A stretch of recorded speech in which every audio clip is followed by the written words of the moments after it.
1922 میں مصر Howard Carter کی قیادت میں برطانوی ماہرین آثار قدیمہ کی ایک ٹیم نے ایک غیر دریافت شدہ مقبرہ دریافت کیا جو مشہور فرعون توتخ آمون کی آخری آرامگاہ تھی۔ یہ دریافت نہ صرف اس قیمتی اشیاء کی وجہ سے حیران کن تھی بلکہ اس کے ساتھ جڑے متعدد سوالات نے بھی سائنسدانوں کو حیران کر دیا۔ آخر توتخ آمون کا مقبرہ ہی کیوں 3000 سال تک محفوظ رہا جبکہ دیگر مقابر بارہا لوٹے جا چکے تھے؟ دلچسپ بات یہ ہے کہ توتخ آمون کی ممی کی حنوط کاری قدرے غیر معیاری تھی، حالانکہ قدیم مصری اس فن میں ماہر تھے۔ تو پھر اتنے عظیم بادشاہ کے ساتھ ایسا غیر معیاری سلوک کیوں روا رکھا گیا؟ تحقیقاتوں نے شک ظاہر کیا کہ آیا یہ واقعی بادشاہ توتخ آمون کی ممی تھی؟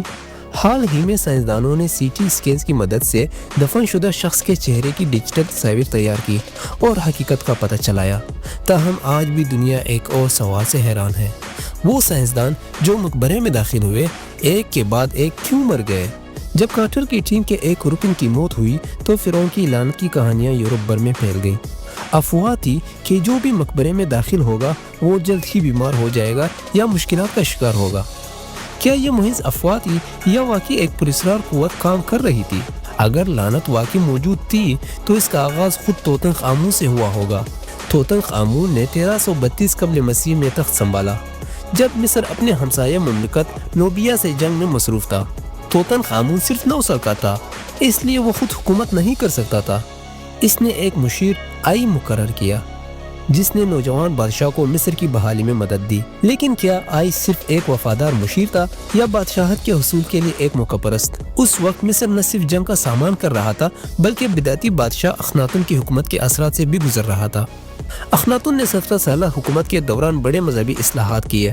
اس نے قدیم مصری دیوتاؤں کو بلا کر ایک واحد دیوتا آتن کی عبادت کو فروغ دیا۔ کیا اخناتون کا مذہبی انقلاب وقت سے پہلے آیا تھا یا وہ ایک غلط سمت میں اٹھایا گیا قدم تھا؟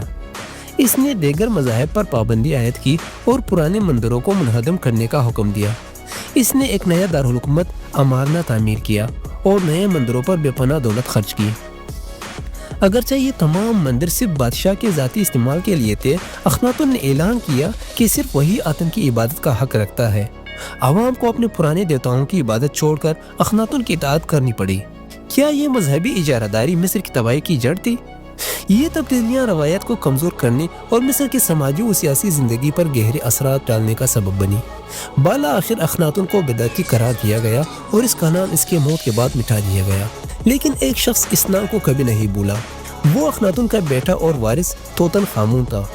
اگرچہ توتخ آمون نے ایک نیم تباہ شدہ سلطنت اور اپنے والد کی غلطیوں کا وارث بن کر حکومت سنبھالی، لیکن اس کے لیے اصل لعنت کچھ اور تھی۔ کیا توتخ آمون کے لیے لعنت محض موت کے بعد شروع ہوئی یا وہ اس کے پیدائشی وجود میں پیوست تھی؟ اخناتون نے اپنے بیٹے کو اس کی پیدائش سے پہلے ہی مصیبت میں مبتلا کر دیا تھا۔ طویل عرصے تک توتخ آمون کو نفرتیتی کا بیٹا سمجھا جاتا رہا۔ سائنسدانوں کا خیال تھا کہ وہ امین ہوتب سوم کے مقبرے میں دفن ہے جو توتخ آمون کے دادا تھے، لیکن نفرتیتی کبھی بادشاہ کی بیٹی کا لقب نہیں رکھتی تھی، اس لیے وہ امین ہوتب کے ساتھ دفن نہیں ہو سکتی تھی۔ 2010 میں ممی کے ڈی این اے ٹیسٹ سے معلوم ہوا کہ وہ نفرتیتی نہیں تھی بلکہ امین ہوتب سوم اور ان کی بیوی ٹھیے کی ایک نامعلوم بیٹی تھی۔ دوسرے لفظوں میں وہ اخناتون کی بہن تھی، یعنی ایک قریبی رشتہ داروں کی شادی کا نتیجہ تھا۔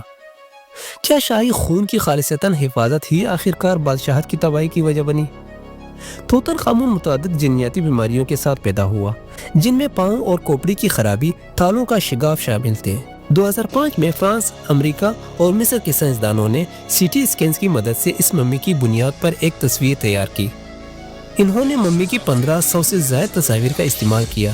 اگرچہ محققین نے قدیم مصر کی سب سے مشہور دریافت پر بے مثال نظر ڈالی، لیکن ان کے کام کے نتائج توتخ آمون کے وقت سے پہلے موت کے راز پر روشنی ڈالنے میں ناکام رہے۔ کیا ہم کبھی جان پائیں گے کہ ایک کم عمر بادشاہ کی موت کیسے ہوئی؟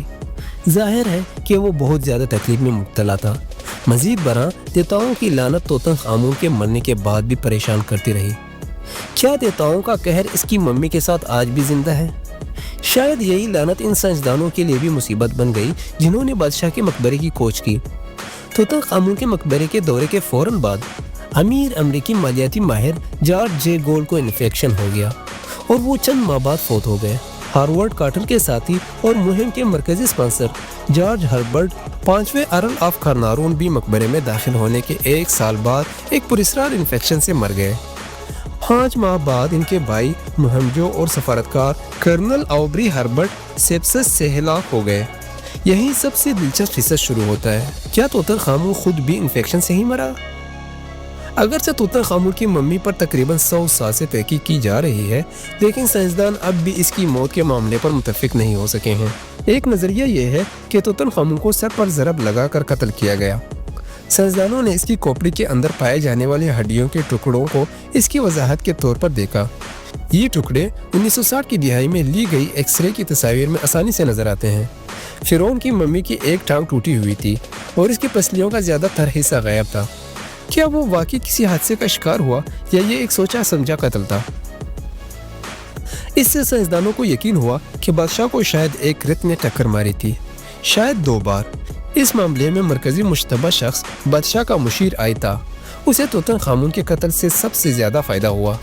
آخرکار آئی نے اس کی جگہ فرعون بن کر اس کی محبوبہ آنک سین آموز سے شادی کی۔ آئی صرف اس وقت تخت کے لیے اہل تھا جب 18 سالہ توتن خامون بغیر کسی وارث کے مر گیا۔ اس کے مردہ بچے اس کے ساتھ دفن کیے گئے۔ کیا یہ ایک اتفاق تھا یا ایک شیطانی منصوبے کا انجام؟ اور یہاں ایک عجیب بات ہے، کچھ سائنسدان بھی قتل ہو گئے تھے۔ شاہی خاندان کے ایک رکن پرنس علی کومیل فامی کو گولی مار دی گئی۔ ہارورڈ کارٹر کے سیکرٹری کیپٹن رچرڈ پیتھل کو لندن میں ایک اعلیٰ کلب میں اپنے کمرے میں گلا گھونٹ کر مردہ پایا گیا۔ یہ اس کے گھر میں قیمتی مصری نوادرات کے ذخیرہ کرنے کے بعد آگ لگنے کے ایک سلسلے کے بعد ہوا۔ اگرچہ سب سے خوفناک موت ہارورڈ کارٹر کے دوست ڈاکٹر ایرون ایمبر کی تھی، جو مقبرہ کھولنے کے وقت موجود تھے۔ ایمبر اپنے گھر میں آگ لگنے سے ہلاک ہو گئے جب وہ اپنی کتاب مصری کتاب مردگان کو بچانے کی کوشش کر رہے تھے۔ کیا یہ محض ایک کتاب تھی یا لعنت کو بیدار کرنے والی کوئی کنجی؟ یہ دلچسپ بات ہے کہ توتن خامون کی ممی بھی اپنے تابوت میں آگ لگنے سے متاثر ہوئی تھی۔ آپ سوچ سکتے ہیں کہ یہ محض اتفاقات ہیں، لیکن پھر بھی کیا یہ سب ایک ہی لعنت کا حصہ نہیں ہو سکتا؟